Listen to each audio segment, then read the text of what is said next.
Muchas gracias, hermano Alex, por su servicio. Bien, queridos hermanos, vamos a la predicación de la palabra de Dios en esta mañana.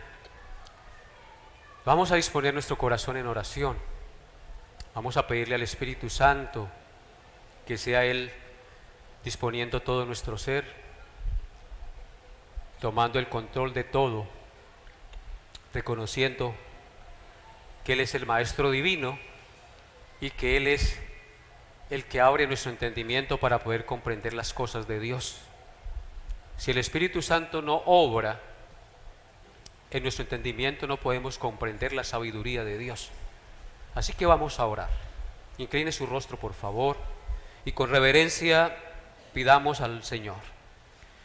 Mi buen Dios y Padre, suplicamos en esta hora de la mañana, de lo profundo de nuestro corazón, en estos momentos que tu palabra va a ser expuesta, para que seas tú por tu Santo Espíritu disponiendo todo nuestro ser, quitando todo prejuicio, quitando toda pereza y toda distracción, Señor, quitando toda tristeza, desánimo, centrando nuestros pensamientos en este lugar y en lo que se va a decir. Padre, permite que estemos con una mente centrada en ti en estos momentos y dame la gracia, Señor, de poderme expresar y de dar el conocimiento de tu verdad a este puñado de hermanos, amigos y conocidos que están aquí, Señor, y aún los que nos ven por los medios electrónicos. Te alabamos y te bendecimos, Altísimo Dios, y suplicamos, Padre, que seas tú hablando a nuestro corazón, como siempre lo haces, Señor, y siempre lo sabes hacer. En el nombre de Jesús. Amén. Bien, hermanos, abran su Biblia en primera carta del apóstol Pablo a Timoteo. Primera de Timoteo, capítulo 3. Primera de Timoteo, capítulo 3. Y ténganla abierta allí.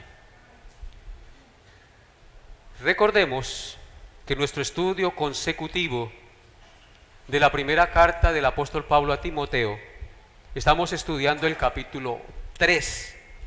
El domingo pasado terminamos de estudiar los versículos 1 al 7, donde consideramos los altos requisitos bíblicos para todos aquellos varones que anhelan obispado o que desean ser pastores o siervos o ministros de la iglesia del Señor.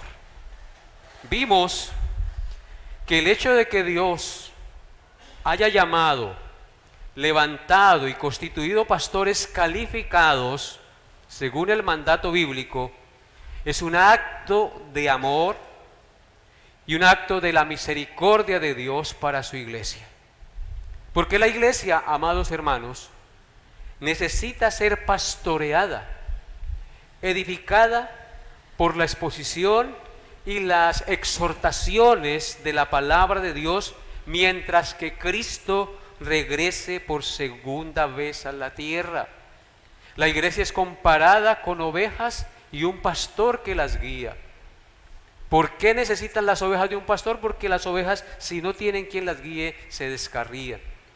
Entonces, en esa metáfora el Señor compara a la iglesia con ovejas y les da pastores adecuados para que la guíen. El día de hoy, amados hermanos, comenzaremos a considerar los requisitos bíblicos para todos aquellos que deseen ser diáconos oficiales de la iglesia del Señor. Así que leamos los versículos 8 al 13 de Primera de Timoteo capítulo 3. Primera de Timoteo capítulo 3, versículos 8 al 13. ¿Están ahí, mis amados hermanos? Bueno, leamos la palabra de Dios con disposición.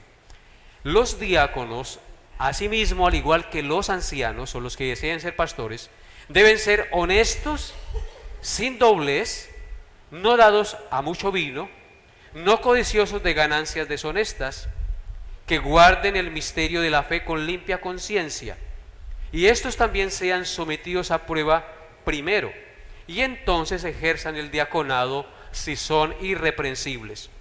Las mujeres asimismo sean honestas, no calumniadoras, sino sobrias, fieles en todo.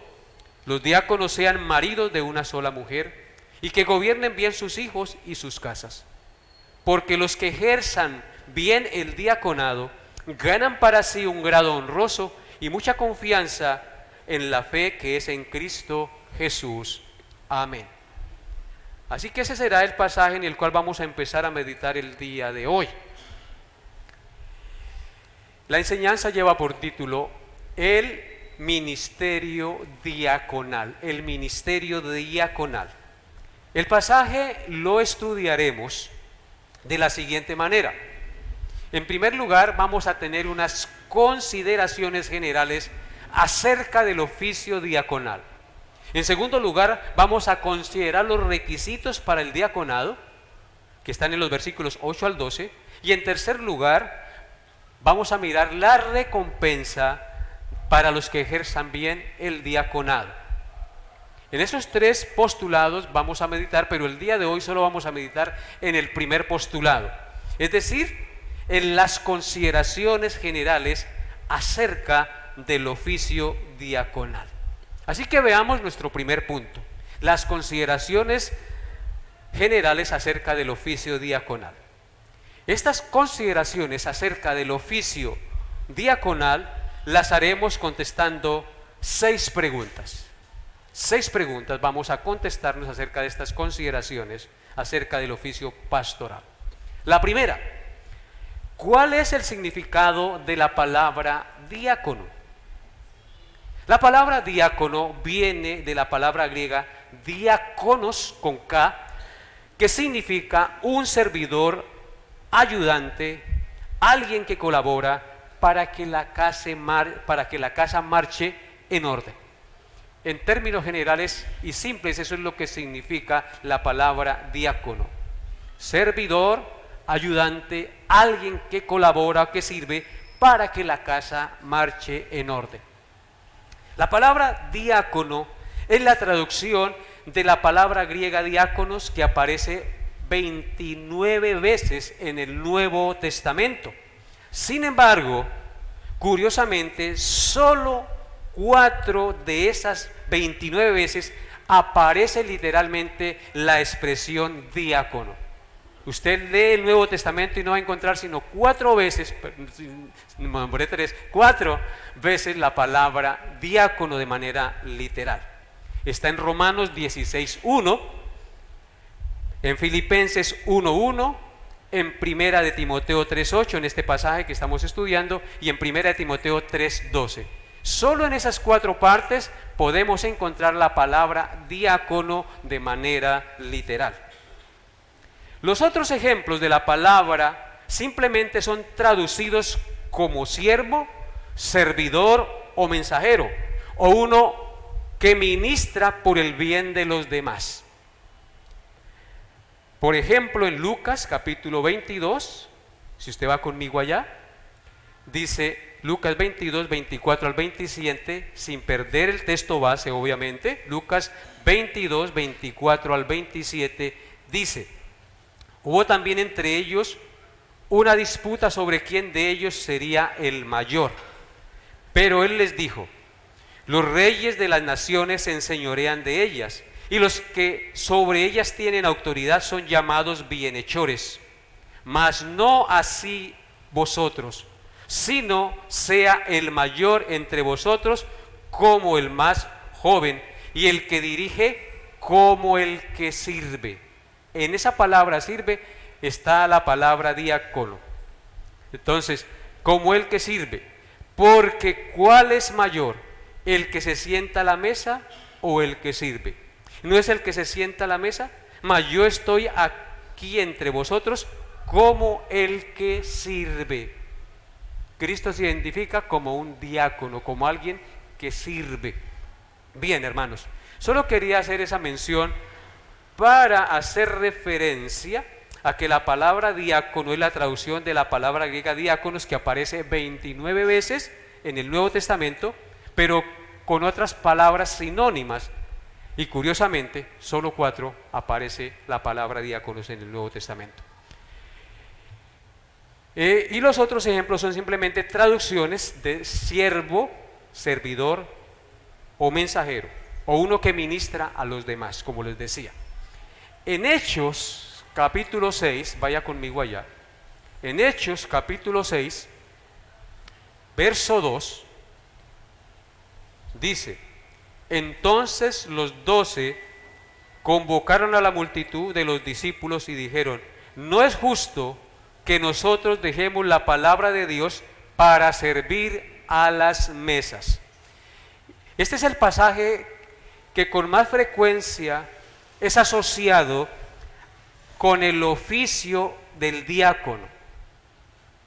El nombre diácono en sí no aparece en ninguna parte de este pasaje de Hechos 6, pero el verbo servir o ministrar, que en el griego es diaconeo, se encuentra traducido como servir o ministrar. O sea que el hecho de que la palabra diácono no aparezca sino 4 veces, eso no indica que el concepto no aparezca en las Escrituras. De hecho, ese concepto de servir o de servicio aparece en todo el Antiguo Testamento y en el Nuevo Testamento. Entonces, habiendo considerado lo que significa la palabra diácono, que significa servidor, uno que ministra, uno que está pendiente para ayudar a que la casa esté en orden, veamos la segunda pregunta. ¿Cuántos cargos oficiales hay en la iglesia local? ¿Cuántos cargos oficiales hay en la iglesia local? Cuando digo oficiales es algo que se reconoce públicamente ante la congregación, como yo que soy como reconocido como pastor y que fui reconocido ante una congregación como pastor ordenado. Entonces, ¿cuántos cargos oficiales hay en la iglesia local? Solo hay 2 cargos oficiales en la iglesia: los pastores y los diáconos. Observen, sin perder primera de Timoteo, Filipenses 1:1. Filipenses 1:1 dice: Pablo y Timoteo, siervos de Jesucristo, a todos los santos en Cristo Jesús que están en Filipo, con los obispos y diáconos. Leemos nuevamente el texto. Pablo y Timoteo, siervos de Jesucristo, a todos los santos en Cristo Jesús que están en Filipos, con los obispos y diáconos. Amén. Vemos en este pasaje 3 distinciones claras. Pablo y Timoteo, siervos de Jesucristo, escriben a todos los santos que están en Filipos, y dice que con los obispos y diáconos. O sea, vemos ahí los 3 grupos o 3 distinciones. Los santos son la iglesia o la congregación. Entre ellos está también Timoteo y Pablo, y están los diáconos y los pastores. Número 2, la segunda distinción, están los obispos. Los obispos son los pastores de la iglesia. No olvidemos que la palabra obispo y anciano y pastor son lo mismo, significan lo mismo. Así que los obispos son los pastores de la iglesia. Están los santos, que es la iglesia, la congregación en pleno, y están los obispos, que son los pastores de la iglesia, y los diáconos, que son los servidores de la iglesia. Entonces, ¿notan las 3 distinciones que se hacen en el texto? La congregación, los pastores y los diáconos. Ellos cumplen una función, pero ellos al mismo tiempo son parte de la congregación, sino que sirven a la congregación. Bien, así que solo vemos 2 cargos oficiales en la iglesia local: pastores y diáconos, pero al mismo tiempo los pastores y los diáconos, como les decía, son parte de la iglesia del Señor. Y quiero hacer una aclaración aquí, una muy buena aclaración. En términos generales, todos los creyentes, toda la congregación Estamos llamados a servir en la iglesia del Señor. En ese sentido, todos somos diáconos o servidores, porque estamos llamados a servirnos los unos a los otros en amor, como dice la Escritura. Los pastores son servidores, las mujeres son servidoras, los caballeros deben ser servidores, los jóvenes deben ser servidores, y los niños hay que enseñarles a ser servidores. En otras palabras, toda la iglesia debe estar involucrada sirviendo.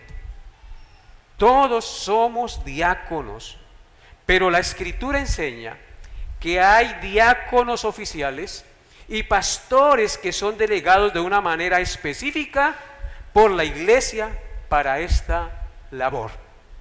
Habiendo aclarado esto, procedamos a la tercera pregunta. ¿Cuál es el origen del diaconado? ¿Cuál es el origen del diaconado? Y para esto vamos a Hechos 6, versículos 1 al 7. Hechos 6, del 1 al 7.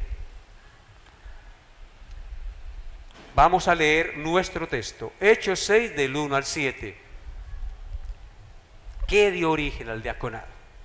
En Hechos 6, del 1 al 7, dice la palabra de Dios: en aquellos días, como creciera el número de los discípulos, hubo murmuración de los griegos contra los hebreos, de que las viudas de aquellos eran desatendidas en la distribución diaria. Entonces los 12 convocaron a la multitud de los discípulos y dijeron: no es justo, escúchenlo bien, no es justo que nosotros dejemos la palabra de Dios para servir a las mesas. Buscad pues, hermanos, entre vosotros a 7 varones de buen testimonio, llenos del Espíritu Santo y de sabiduría, a quienes encarguemos de este trabajo. Y nosotros, dicen los apóstoles, persistiremos en la oración y en el ministerio de la palabra. Agradó la propuesta a toda la multitud, y eligieron a Esteban, varón lleno de fe y del Espíritu Santo, a Felipe, a Prócoro, a Nicanor, a Timón, a Pármenas y a Nicolás, prosélito de Antioquía, a los cuales presentaron ante los apóstoles, quienes orando les impusieron las manos. Y crecía la palabra del Señor, y el número de los discípulos se multiplicaba grandemente en Jerusalén. También muchos de los sacerdotes obedecieron a la fe.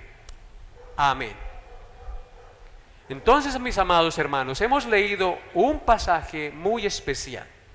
No se sabe con certeza cuál es el origen del diaconado, pero muchos eruditos bíblicos creen que los 7 varones escogidos en Hechos 6, en el pasaje que acabamos de leer, proporciona el modelo para el diaconado en la iglesia del Nuevo Testamento.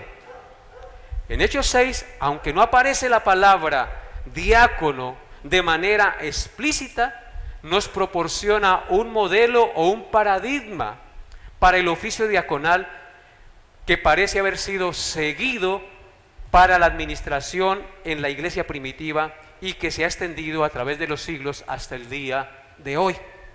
El pasaje nos muestra el problema que surgió en la iglesia primitiva, por el cual se hizo necesario el nombramiento de servidores o ayudantes o diáconos. El número de creyentes creció, se multiplicó. Eran más de 8,000 personas, hermanos, la cosecha en la iglesia naciente neotestamentaria. Más de 8,000 convertidos al Señor. Mire lo que dice Hechos 2:41, por ejemplo.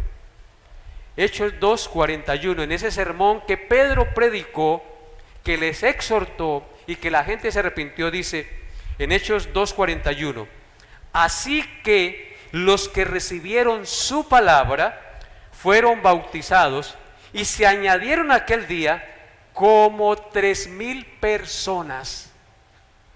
3,000 convertidos hubieron ese día, amados hermanos. de hombres y mujeres que no creían en Cristo, pero por la predicación recibieron la palabra, se arrepintieron de sus pecados y creyeron en el Señor y se bautizaron públicamente. Y dice el texto que se añadieron aquel día a la iglesia como 3,000 personas. Ahora si usted va a Hechos 4:4, mire otra cosecha. Hechos 4:4 dice: pero muchos de los que habían oído la palabra, ¿qué pasó con ellos? Creyeron. Y el número de los varones, solamente está contando los hombres, el número de los varones era como 5,000. Así que bajito habían 9,000 personas convertidas en la iglesia primitiva. Entonces, hermanos, al crecer la iglesia de manera tan abismal, fueron surgiendo más necesidades,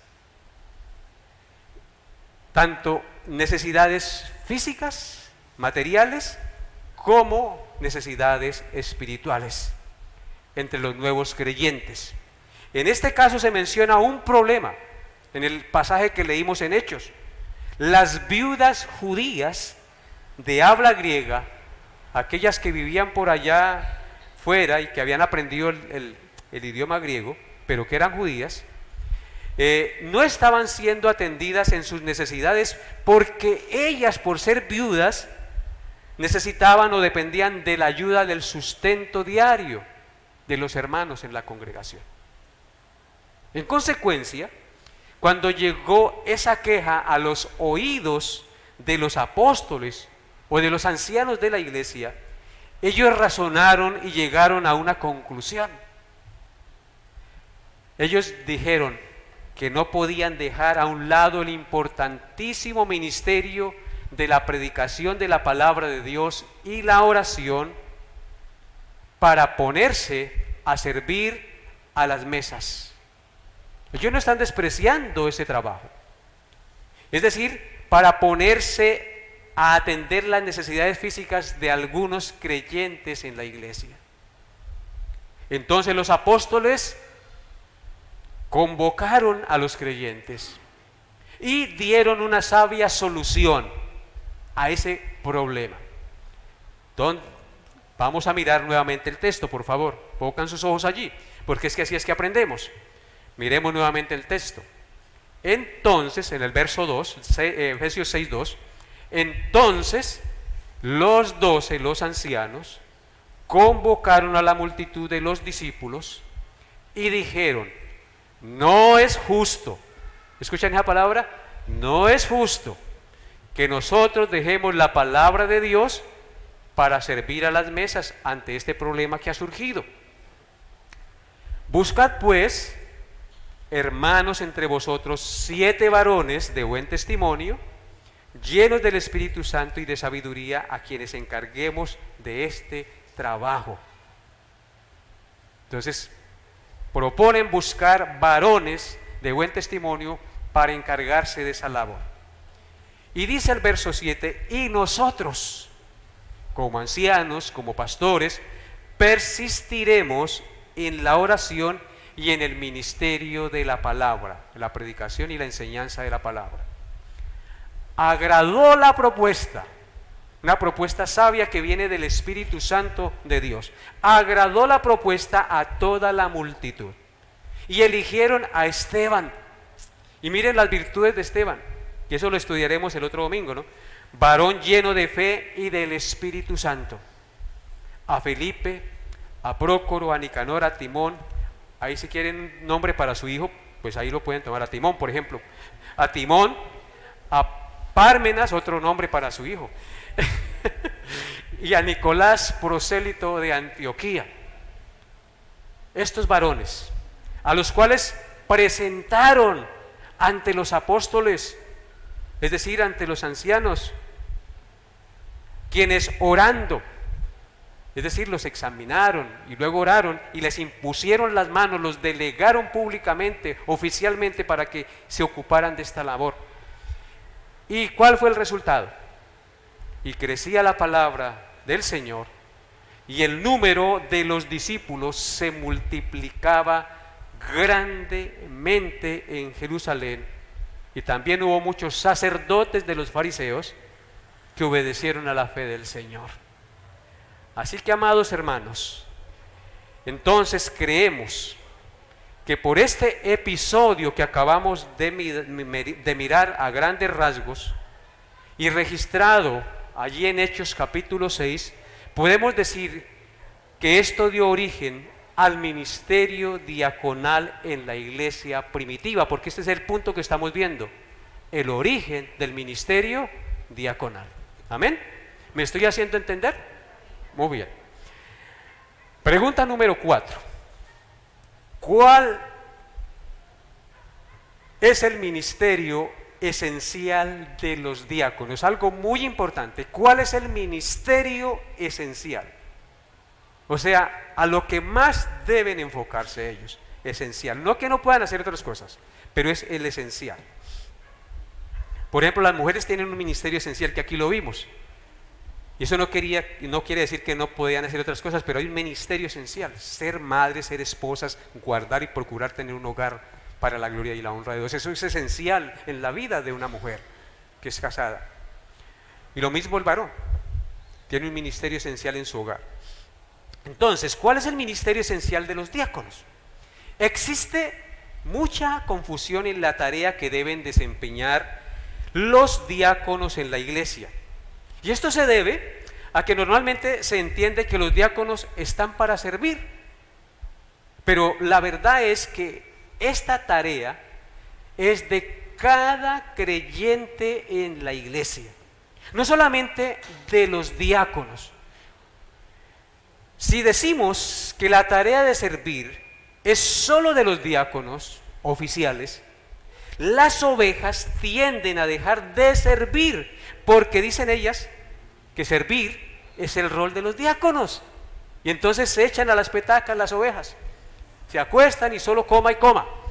No, hermanos. En consecuencia es mucho mejor, escúchenlo bien, en consecuencia es mucho mejor entender que los diáconos oficiales están llamados realmente a servir a los ancianos, para que ellos puedan dedicarse a la oración y a la enseñanza de la palabra de Dios. Como lo vemos en Hechos 6, los apóstoles no podían llevar todas las funciones en la iglesia sirviendo a la palabra de Dios y a las mesas al mismo tiempo, porque no podían funcionar así. Así que nombraron varones de buen testimonio, es decir, moralmente calificados, llenos del Espíritu Santo y de sabiduría, para que se ocuparan de estas labores tan importantes en la congregación. En consecuencia, podemos decir que los diáconos oficiales son hombres espirituales y de confianza de los pastores, que aman servir y que ayudan para liberar a los pastores o al pastor de ciertas tareas, para que ellos puedan dedicarse sin distracción al rol espiritual al que fueron llamados: la oración, la enseñanza de la palabra de Dios y la consejería. En ese orden de ideas, se ha dicho que los diáconos son como la extensión de las manos de los pastores. Es como la extensión de las manos de los pastores, que colaboran para que los asuntos y necesidades físicas de la iglesia marchen adecuadamente. Dice John MacArthur, abro la cita: los diáconos sirven bajo el liderazgo de los ancianos y los ayudan a la supervisión de asuntos prácticos en la vida de la iglesia. La Biblia no define responsabilidades específicas para los diáconos, pero ellos deben hacer todo lo que los ancianos les asignen en cualquier ministerio espiritual que sea necesario para el bien de la iglesia. Fin de la cita. Así que, en su función de servidores, los diáconos se hacen cargo de los asuntos terrenales y temporales de la vida de la iglesia, para que los ancianos queden liberados para concentrarse en los asuntos espirituales de la iglesia del Señor. La Biblia no indica claramente de manera particular cuáles son las funciones específicas de los diáconos, Pero basados en Hechos 6, se puede inferir que lo más correcto es ver a los diáconos como servidores que hacen todo lo que sea necesario para permitir que los ancianos puedan cumplir con su llamamiento de Dios de pastorear y enseñar a la iglesia. Así como los apóstoles delegaron responsabilidades logísticas y administrativas, también los pastores pueden delegar en los diáconos muchas responsabilidades a fin de que ellos puedan ocuparse en las tareas espirituales a las que fueron llamados por Dios. Hoy ustedes están recibiendo una clase de eclesiología muy importante y es necesario que la iglesia sepa estas cosas, porque uno no se para aquí simplemente para hablar. Uno se para aquí para enseñar y para que la iglesia esté empapada y entienda cuál es la función y el rol que debe cumplir en el llamamiento que Dios nos ha hecho. Así que el ministerio esencial de los diáconos es servir a los pastores, liberándolos de cargas temporales de la iglesia y realizándolas ellos mismos, para que los pastores se puedan dedicar con una mayor eficacia a las cosas espirituales y eternas de la congregación a las cuales los llamó primordialmente el Señor. Así que los diáconos, sirviendo a los ancianos, sirven a la iglesia. ¿Oyeron?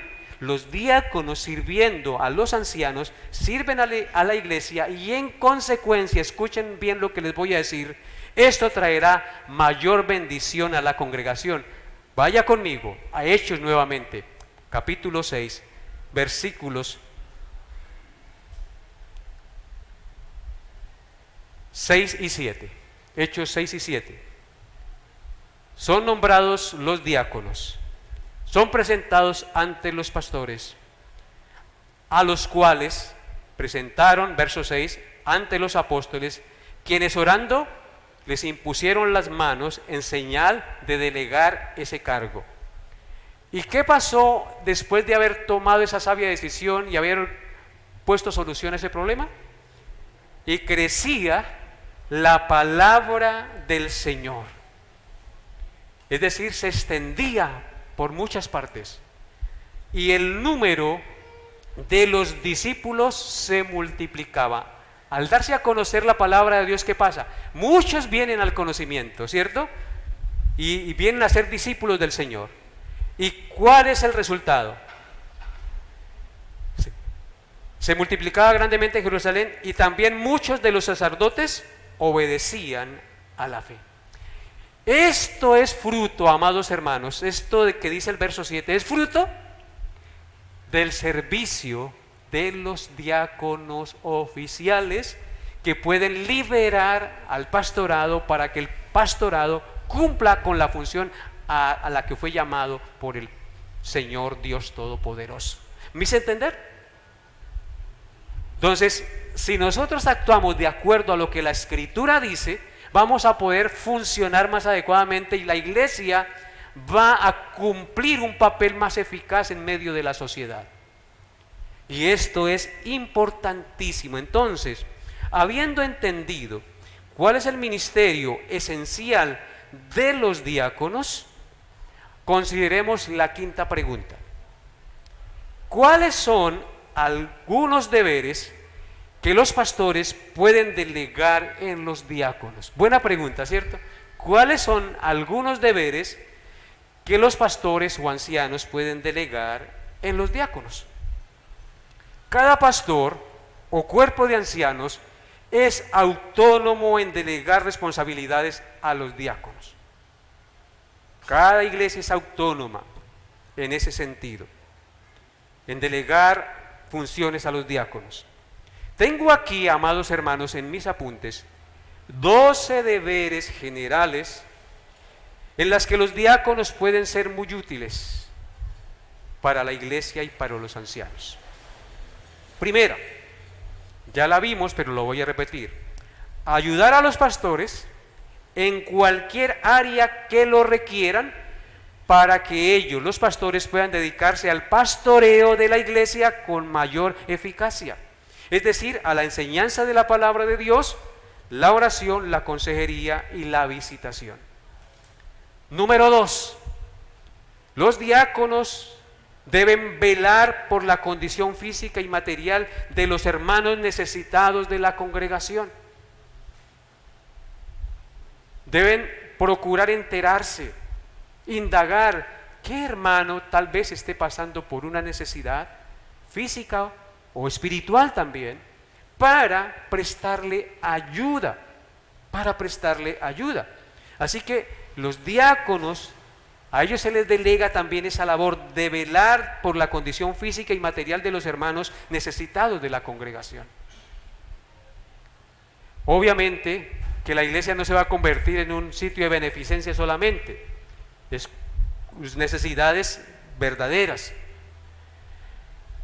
Tercero, orar, otra responsabilidad que es delegada a los diáconos: orar, visitar, consolar y dar dirección y ánimo espiritual a los hermanos en medio de sus aflicciones y tribulaciones. En eso también pueden ayudar los diáconos. No necesariamente tiene que ir el pastor, un diácono puede ir, porque los diáconos también son llenos del Espíritu Santo y pueden en cierto momento ir a ayudar a los hermanos si están pasando por alguna situación espiritual, alguna aflicción y tribulación, llevarle una ofrenda, orar por él y animarlo a confiar en Cristo y a seguir adelante en la vida que tiene que vivir en este mundo. Cuarto, ayudar en el culto para que haya orden, para que haya respeto y un buen desarrollo en el servicio al Señor. Esa es otra función que se le delega a los diáconos oficiales, que estén pendientes de ¿qué?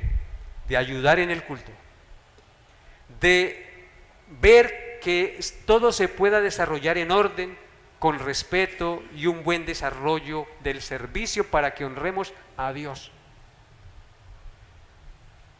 Ver que los hermanos no estén distraídos por ahí chateando, ¿sí? Todas esas cosas. Aquí estamos desconcentrados en las cosas de Dios. Ver que los hermanos no estén por ahí jugando, que los niños no hagan desorden. Aprender a vivir con orden y a desarrollar el servicio con la dignidad que debe ser desarrollado para la gloria y la honra de Dios. Quinto, ayudar a que las instalaciones de la iglesia estén en óptimas condiciones dentro de las posibilidades económicas que tenga la congregación. Ayudar y mirar que esté bien pintadita, que esté agradable el lugar donde llegamos, que no esté lleno de polvo. Eso no quiere decir que ustedes son los que barren, ¿no? Pero hay que estar pendiente de que las instalaciones donde nos congregamos estén adecuadas para el desarrollo del servicio al Dios Santo que nos da todas las cosas. Sexto, también se les puede delegar el recoger y contar las ofrendas, ayudar a llevar la contabilidad y los asuntos legales de la congregación. Todo eso puede ser delegado en los diáconos oficiales. Por eso se requiere que sean hombres que no sean dados a las ganancias deshonestas, no a la avaricia, que no les pase la de Judas, que manejando la plata metían la mano y sustraían. Entonces, ayudar a recoger y a contar las ofrendas, ayudar a llevar la contabilidad y los asuntos legales de la congregación. Séptimo, ser ujier también es delegado a los diáconos, acomodar las personas y delegar ujieres responsables para que reciban a la gente también. Todo eso puede ser delegado en los diáconos oficiales que estén coordinando esas labores dentro de la congregación. Porque un pastor no puede hacerlo todo, ¿cierto? La idea es liberarlo para que tenga más tiempo a esas cosas. Octavo, ayudar y dirigir y coordinar la logística de los eventos en la congregación cuando se lo requiera. Deben estar allí siempre dispuestos, porque ¿cuál es la característica de un diácono? Ese don de servicio. para que todo marche bien en la congregación. Noveno, promover ayudas de víveres para socorrer a algunas familias inconversas y llevarles el evangelio. No simplemente que vamos y le llevamos un mercado a una familia pobre que esté necesitada, sino que también le llevamos ¿qué cosa? El conocimiento de la palabra de Dios, y eso puede ser promovido y auspiciado por los diáconos. O sea que comenzamos a funcionar de una manera más eficaz y maravillosa para la gloria de nuestro Dios con diáconos oficiales. De hecho, ya muchos son diáconos aquí. El hecho de que no hayan sido nombrados oficialmente no significa que no lo sean. De hecho, cuando alguien se nombra, sea pastor o diácono, es porque ya lo es. No se nombra para que lo sea, sino es porque ya lo es y ha mostrado que lo es. Décimo, llamar a los que se ausentan de la congregación para saludarlos y saber las razones de su ausencia y animarlos a volver y enterar a los pastores de tales razones, para que los pastores obren en ese sentido. 11. Saludar y dar la bienvenida de manera cordial a los que nos visitan por primera vez. Estar pendientes de quién nos visita por primera vez para que se sientan acogidos e invitarlos a seguir asistiendo. Que las personas que nos visiten sientan aprecio por nosotros de parte nuestra. Que las personas que nos visitan sean bien recibidas y se lleven una buena impresión de nosotros como cuerpo de Cristo. Obviamente eso no cae solamente en los diáconos oficiales, sino también en ¿quiénes? En todos los miembros de la congregación. Hermanos, el ejercicio es saludarnos mutuamente, y eso se debería hacer.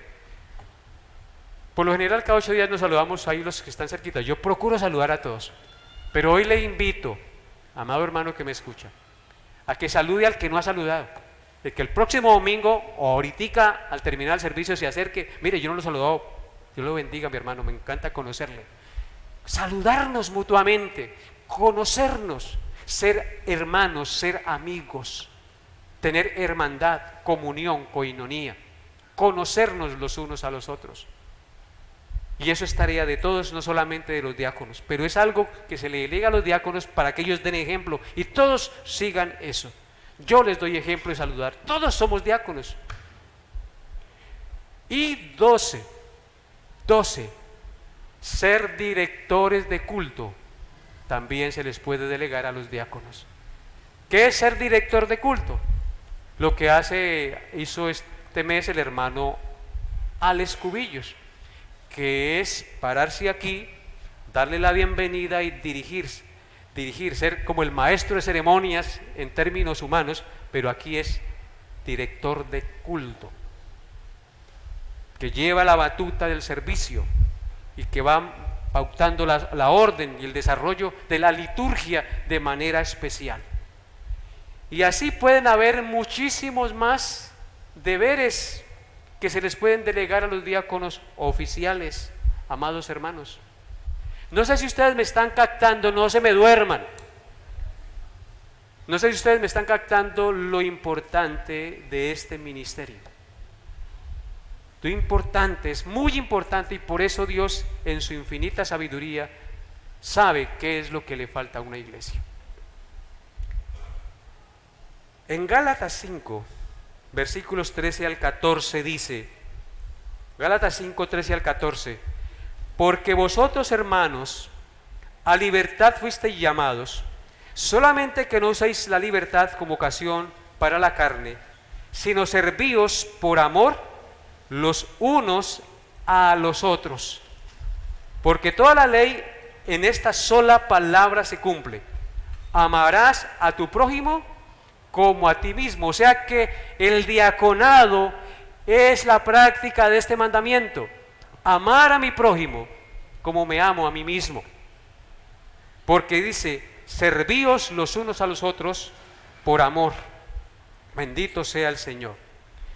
Y pregunta número 6. ¿Cuándo nombrar diáconos? ¿Cuándo nombrar diáconos? Dos respuestas sencillas y lógicas. Se nombran diáconos en la iglesia cuando la iglesia crece y el pastor o los ancianos, por servir a las mesas, no pueden dedicarse de manera adecuada a la enseñanza de la palabra, a la oración y a la consejería. Es en ese momento, cuando uno ve que ya no puede, que necesita los diáconos. Y número 2, se nombran diáconos cuando Dios levante o traiga hombres calificados bíblicamente a la congregación. No es que se nombran diáconos por así. Dios es el que edifica la iglesia y no los hombres. Y en esta iglesia llegó el momento de elegir diáconos oficiales. Y en esta iglesia también llegó el momento de ordenar pastores. Entonces, ¿eso qué indica? Que la iglesia ¿qué? Ha crecido y ha sido bendecida por Dios. Cuando nombramos ancianos, pues lo mismo.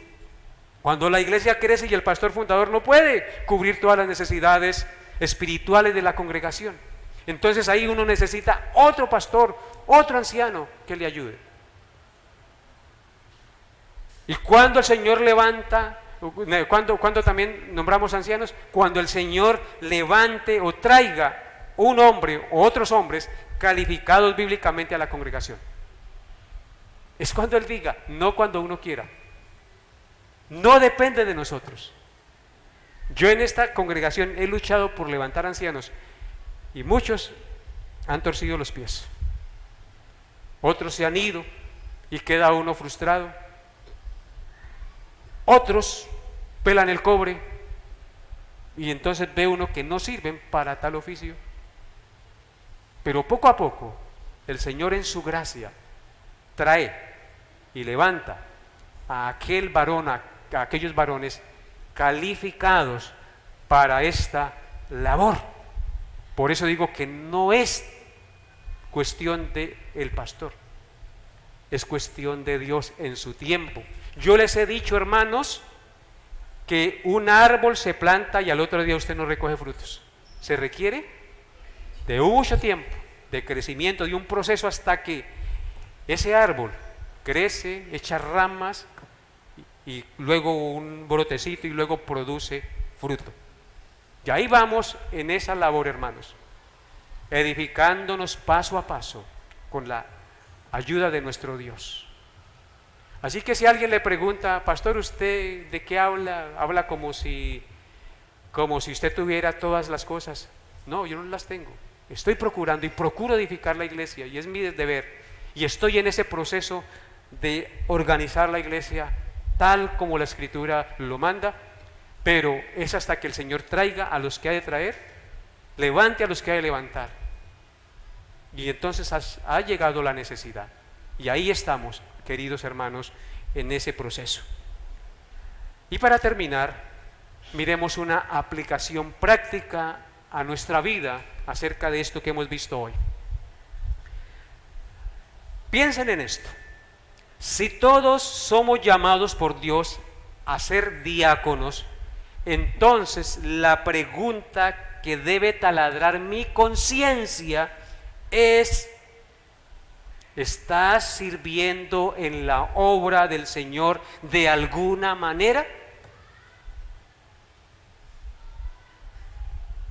¿De qué me sirve a mí hablar del diaconado aquí si su conciencia no es redarguida para que usted se examine y mire si realmente estás cumpliendo la función de diácono?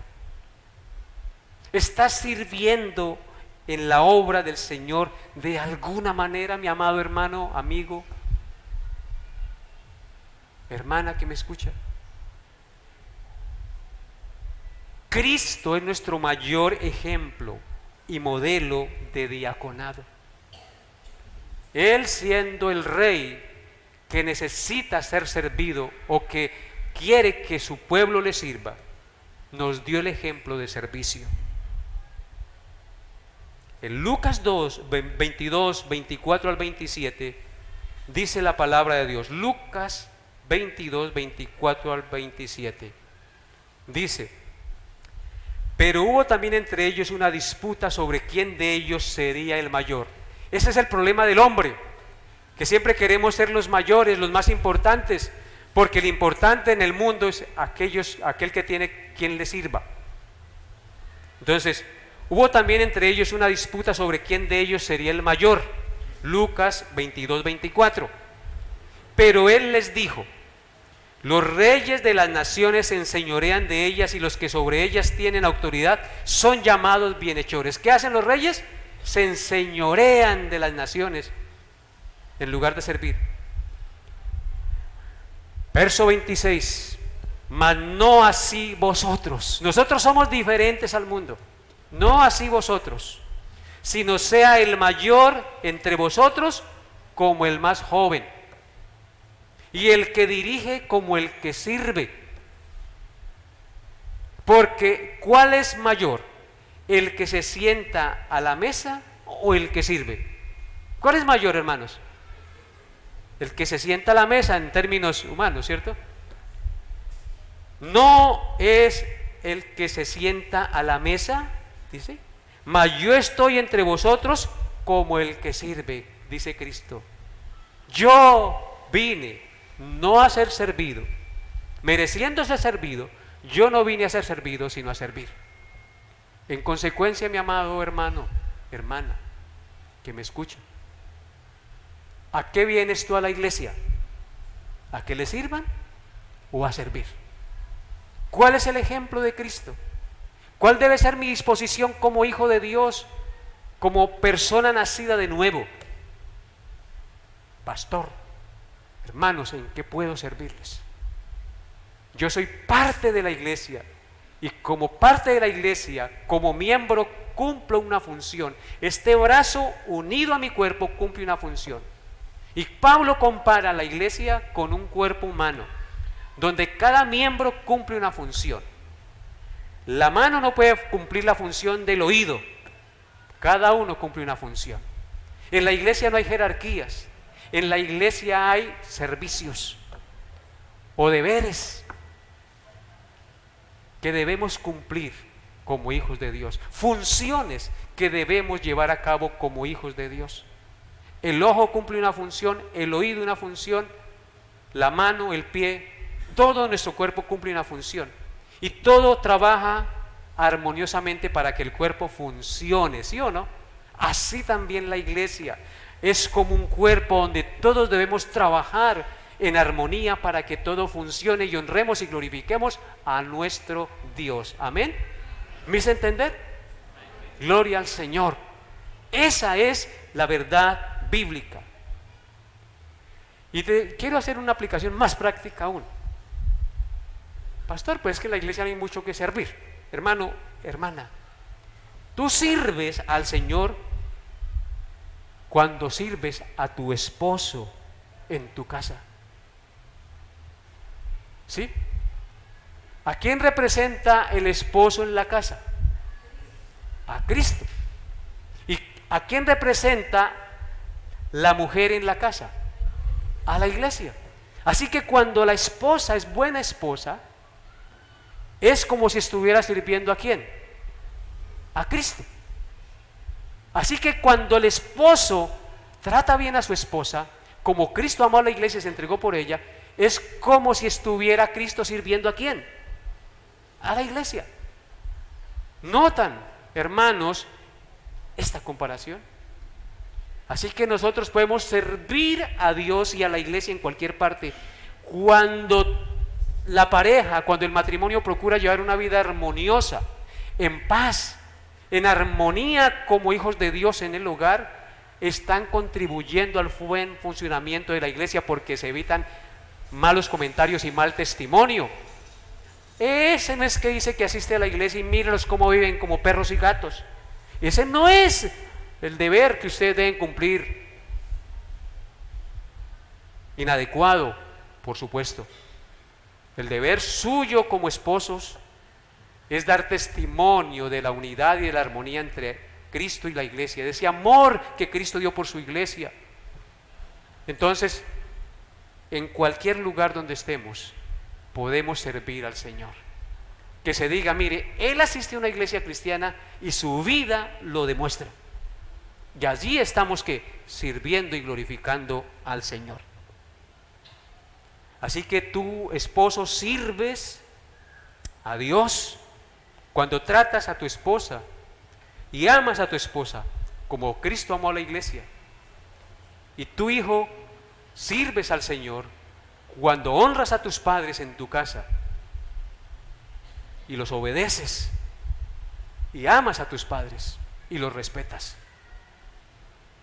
Y ustedes padres aman a sus hijos cuando ustedes los educan y los forman en el temor y la enseñanza de la palabra de Dios.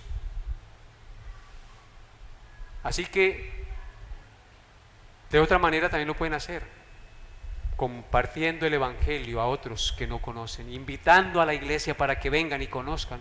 Hay tantas maneras de servir y de estar involucrados para que la iglesia crezca, la iglesia se extienda y el evangelio de la gracia de Dios toque los corazones de los inconversos y vengan a los pies del Salvador. Colóquense de pie, hermanos, vamos a orar. Mi buen Dios, muchas gracias por tu amor, por tu bondad y misericordia. Al ser tan sabio y entendido en el correcto funcionamiento de la iglesia, tu palabra dice que todo tiene su tiempo y todo lo que se quiere debajo del cielo tiene su hora. Tiempo de nacer y tiempo de morir, tiempo de plantar y tiempo de cosechar. Señor, te doy gracias por esta congregación a la cual tú has plantado y le has dado crecimiento y le has dado formación.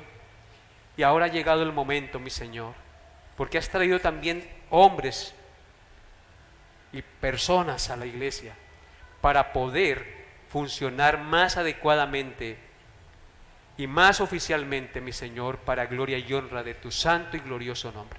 Te alabo y te bendigo, Padre, y coloco este día en tus manos y pido tu santa bendición sobre cada uno de los presentes y de los que nos ven por las redes sociales.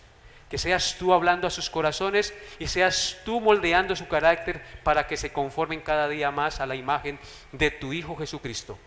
Te lo pido en el nombre de tu Hijo Jesucristo, con acción de gracias. Amén y amén.